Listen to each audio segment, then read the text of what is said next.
नमस्कार, मी दिनेश सोमानी आपले स्वागत करीत आहे।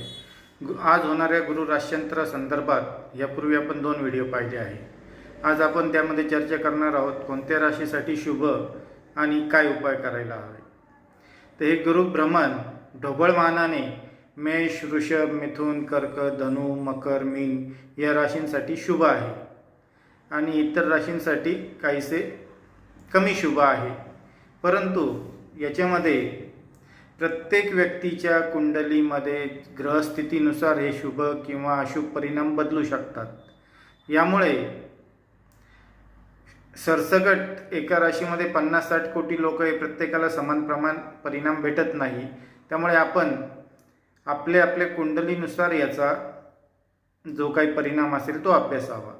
आता याच्यामध्ये ह्या गुरु भ्रमणाचा आपल्याला शुभ फळ अधिक चांगले मिळावे आणि अशुभ फळ त्याचा परिणाम कमी व्हावा यासाठी उपाय काय करायचा असे बरेच जण विचारतात। तर यासाठी सगळ्यात सोपा उपाय म्हणजे विष्णू सहस्त्रनाम स्तोत्र। संकल्पपूर्वक आपण विष्णू सहस्त्रनाम स्तोत्राचा पाठ चालू करावा। विष्णू सहस्त्रनाम स्तोत्र यूट्यूब इंटरनेटवर सहज उपलब्ध आहे। बाजारामध्ये गीता प्रेस सारख्या संस्था यांच्या स्वस्त आवृत्ती पण उपलब्ध करून देतात।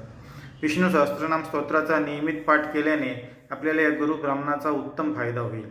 तसेच या गुरु भ्रमणामध्ये आपल्याला लक्ष्मी प्राप्तीसाठी एक सोपा उपाय म्हणजे पलाश पुष्प, पळस हा आपल्याकडे नेहमीच एक शुभ वृक्ष मानलेला असतो। पळसाच्या पत्रावळीवरच आपण आपले सर्व कर्म करीत असतो, धार्मिक कर्म। पळसाचे फूल गुरुवारच्या दिवशी आणून लाल कापडात बांधून आपल्या तिजोरीमध्ये गल्ल्यात ठेवले तर आपल्याला या भ्रमणामध्ये लक्ष्मी प्राप्तीसाठी चांगला फायदा होऊ शकतो।